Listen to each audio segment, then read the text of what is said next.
negara kita dideklarasikan. Oke teman-teman semua, saya bangga menjadi warga Jawa Barat, mempunyai gubernur seperti Kang Deddy Mulyadi. Yuk kita simak pidato terbaik Kang Deddy Mulyadi. Selain cerdas, Kang Deddy juga nggak omong-omong, langsung turun membantu rakyatnya. Yuk kita simak pidato. Dalam sumbu nilai-nilai ketuhanan, maka disebutlah republik ini dengan Ibu Pertiwi. Karena republik ini dideklarasikan dengan Ibu Pertiwi, dan tanah Sunda ini, tanah Pajajaran ini, tanah Jawa Barat yang sekarang sebagian jadi Banten, itu menyebut tanahnya Sunan Ambu, artinya ibu. Kalau seperti itu, apa sih yang harus dimiliki oleh seorang pemimpin? Sifat ibu.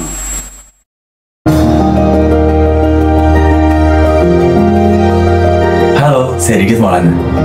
Ibu.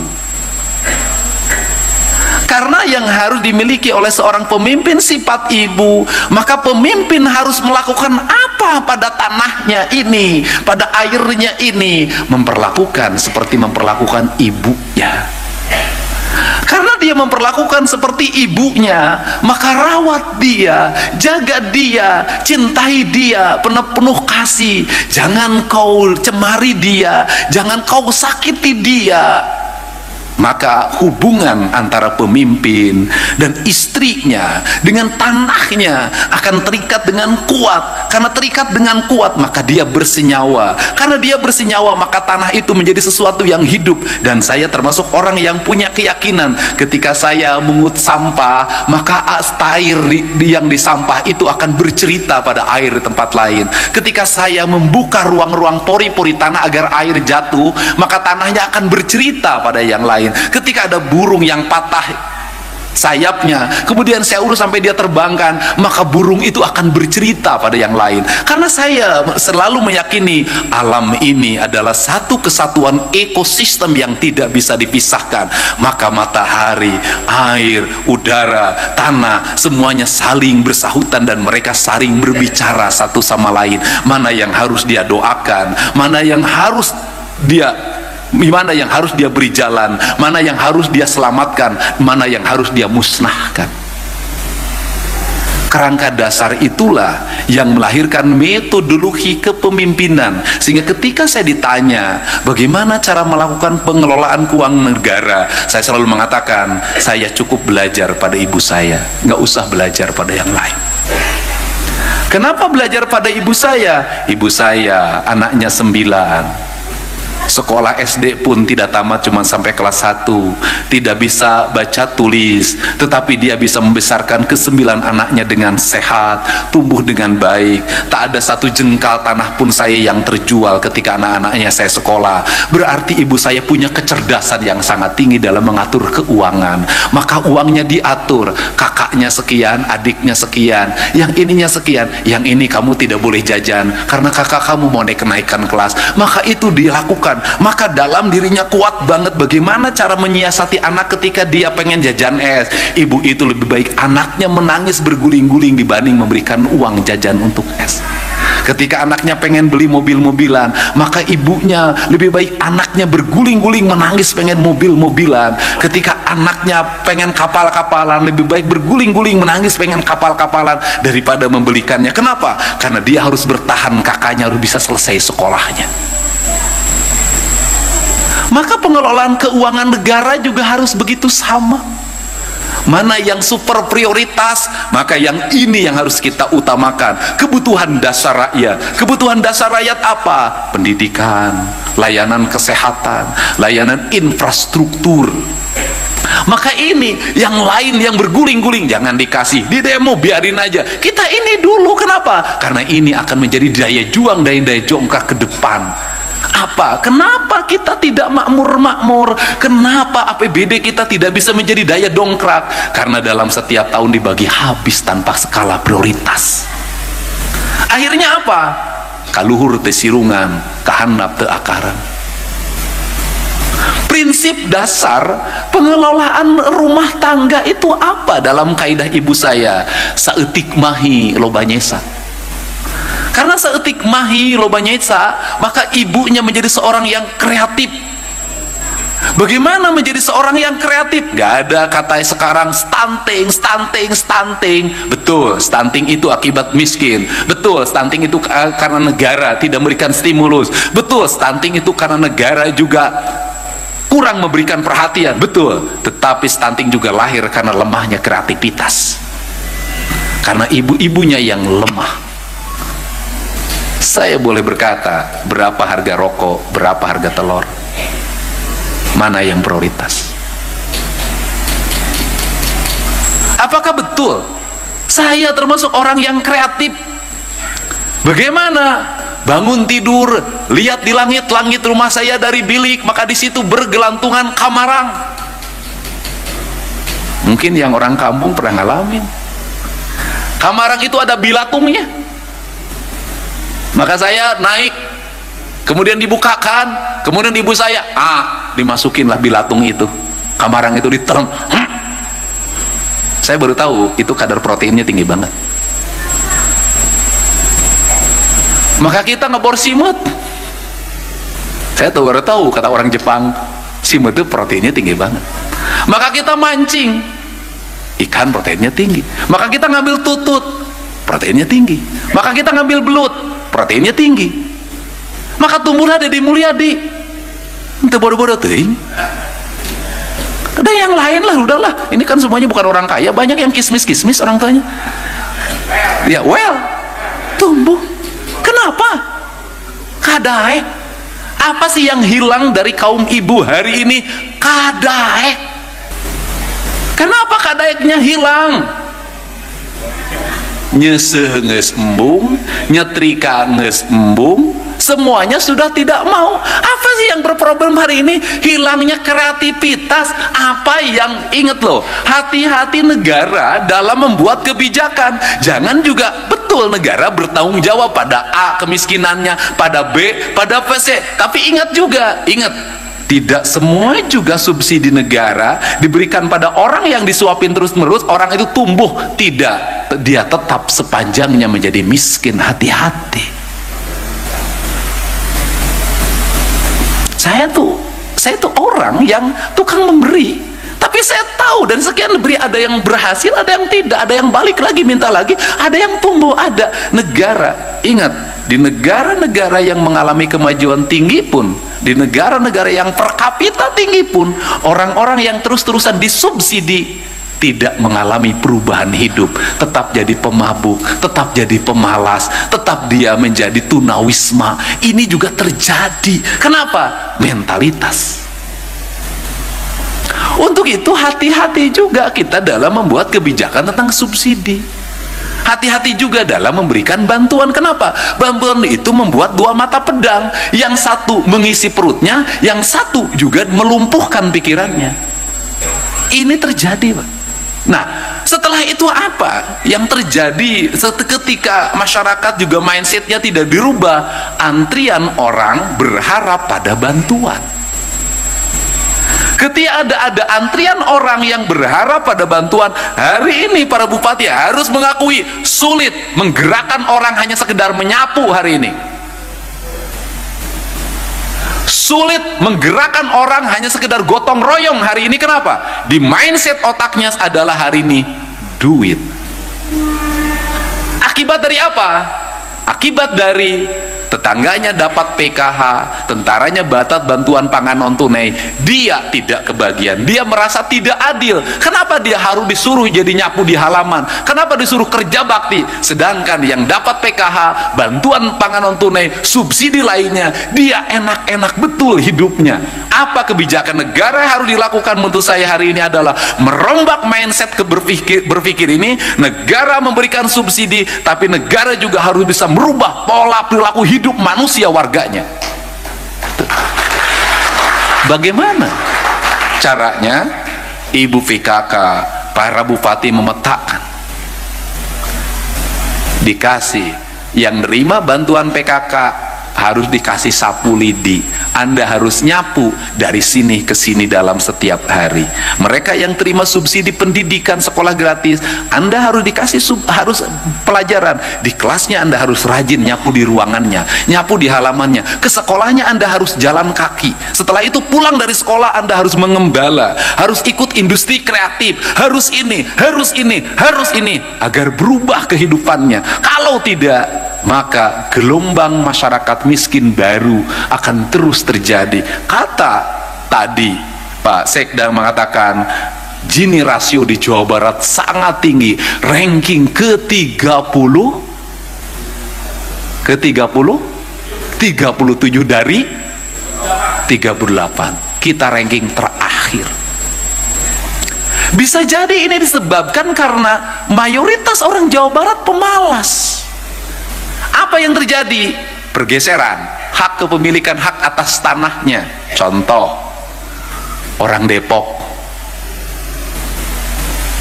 tadinya tanahnya itu kan dijual untuk bikin kontrakan karena pengen hidup dari kontrakan. Akhirnya apa yang terjadi? Kontrakannya juga dijual. Maka Cina, Tiongkok merubah strategi itu.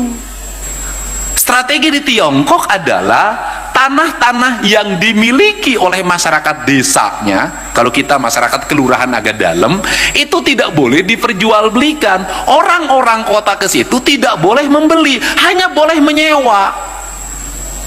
Maka ada villa, villanya sewa, sawah, sawahnya sewa, kebun, kebunnya sewa. Maka orang desa ini tetap hidup. Orang kotanya tidak usah memiliki hak kepemilikan, tetapi dia setiap bulan memberikan subsidi pada orang desa dalam bentuk sewa, sewa, sewa. Ingat loh, dalam peta yang terjadi hari ini adalah orang Jakarta bergeser karena tanah di Jakartanya mahal, membeli di Bekasi. Karena di Bekasi tanahnya mahal juga, beli di Kerawang. Saya tahu tuh. Karena tanah penggusuran juga geser lagi ke Purwakarta, sehingga seluruh daerah yang dingin hari ini, yang itu kaki gunung, tidak ada lagi miliknya orang setempat. Semua yang pemilikinya adalah orang Jakarta, orang Kerawang, orang Bekasi. Itu sih Jawa Barat. Nah, kalau seperti ini kan harus ada rumusan bagaimana kita merumuskan konsepsi pembangunan. Maka konsepsi pembangunannya harus dimulai dari mana? Pendidikan. Maka saya menerapkan pendidikan berkarakter. Pendidikan berkarakter apa? Merubah perilaku manusia. Apa yang harus dirubah? Anak-anak Jawa Barat. Yang mana yang menjadi sorotan Kang Deddy? Menengah ke bawah. Kenapa menengah ke bawah? Boleh Pak, silahkan riset. Hari ini terjadi kurva yang terbalik. Anak-anak orang menengah ke atas baik-baik. Orang tuanya struggle pada anaknya. Kalau nakal dikit masukin boarding school, maka terbentuk jiwanya. Anak bupati rata-rata baik, anak camat rata-rata baik, anak lurah hari ini rata-rata baik. Konektivitas ideologi transformasi politiknya berjalan.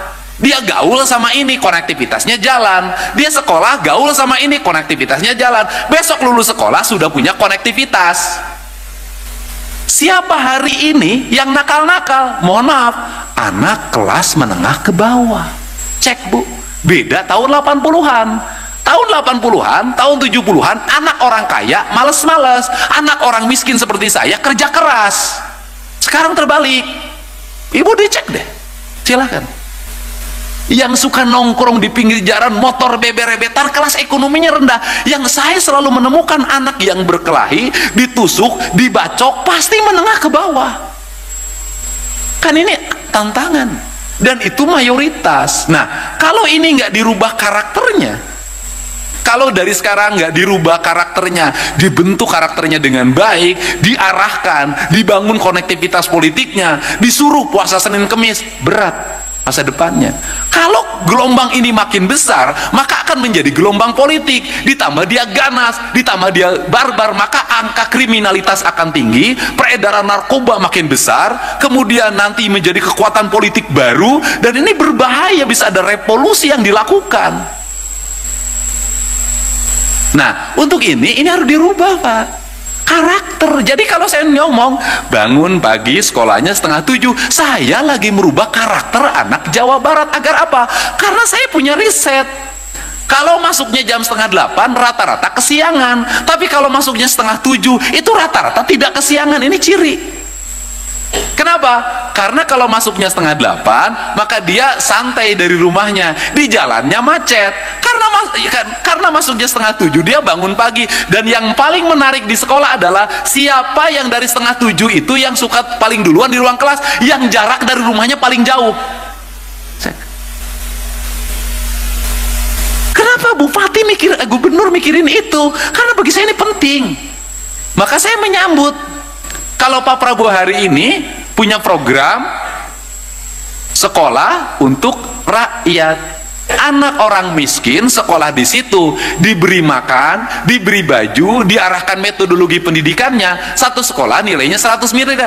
Hanya ini cara untuk merubah. Kenapa? Kalau mereka tidak dikemkan, tidak di boarding school kan, tidak akan berubah nasibnya. Kenapa? Karena karakter culture di rumah mempengaruhi otak manusia.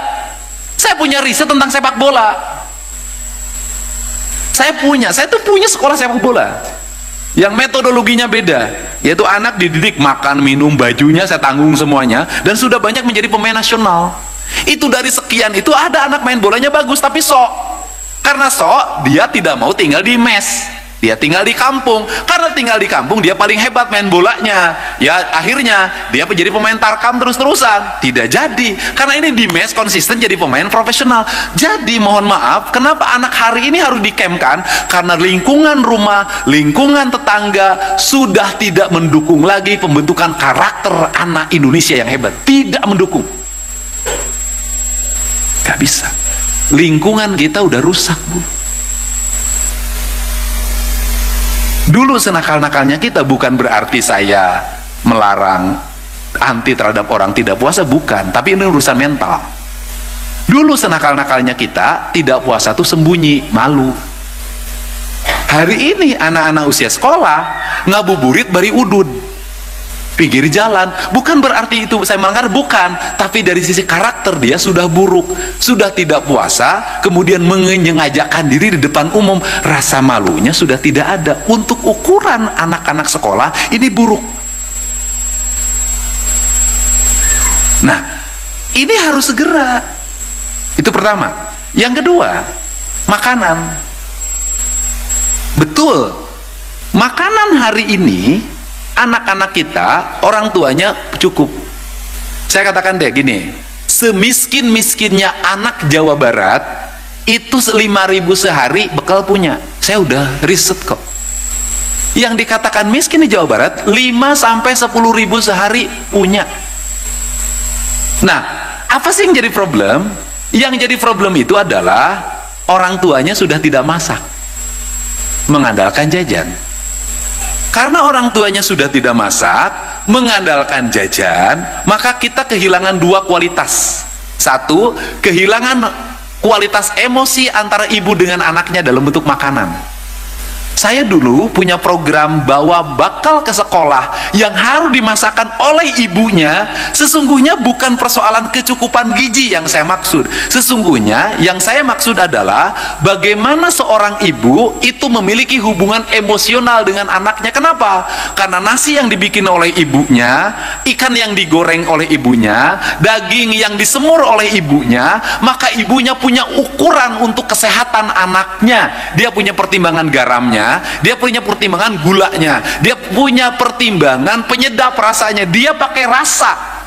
Maka saya katakan perempuan Sunda, perempuan Betawi, perempuan Cirebon itu semuanya sama, dia menggunakan rasa. Maka pengelolaan rumah tangga itu menggunakan rasa. Karena menggunakan rasa, masak pakai rasa, sambal pakai rasa. Makanya makanan Sunda susah dibuat franchise. Nggak bisa. Kenapa? Nyambel nggak ada. Saya belum pernah dengar yang nyambel cengek 3 gram. Nggak ada.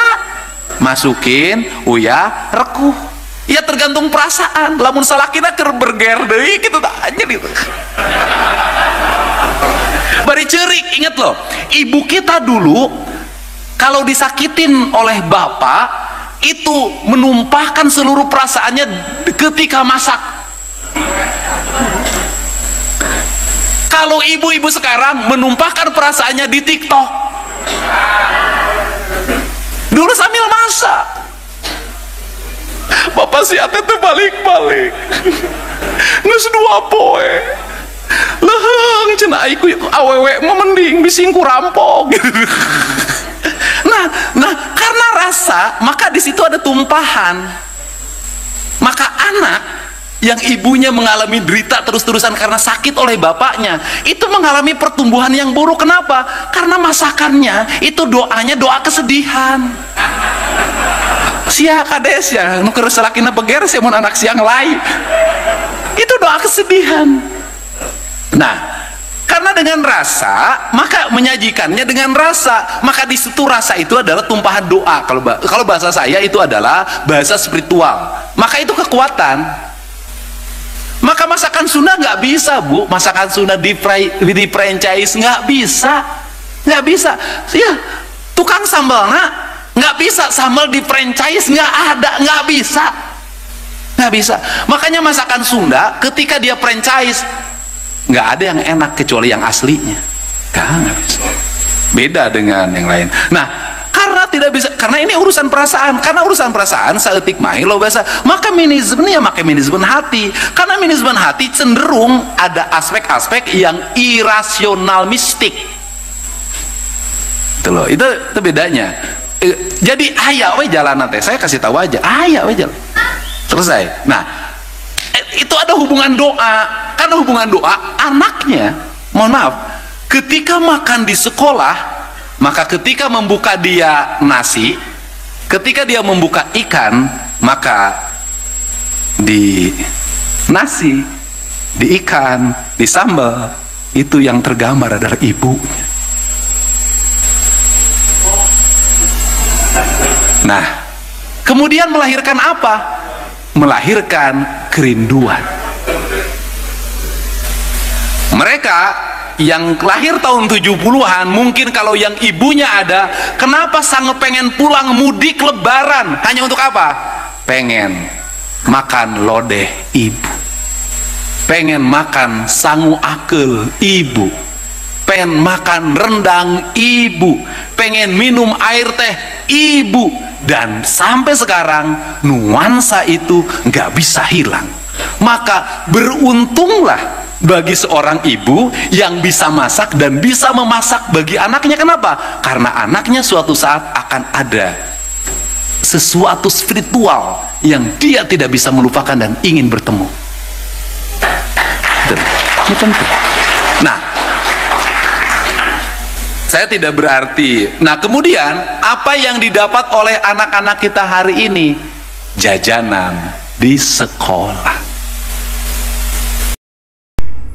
Oke teman-teman semua, itu dia tadi pidato dari Kang Dodi Mulyadi yang mana ya sangat menginspirasi, sangat banyak sekali ilmu yang didapat ya teman-teman. Semoga ya Kang Dodi sehat selalu, amin ya Allah, amin. Dan semoga kita juga ya tetap semangat, sehat selalu, amin ya rabbal alamin. Oke, terima kasih. Assalamualaikum warahmatullahi wabarakatuh.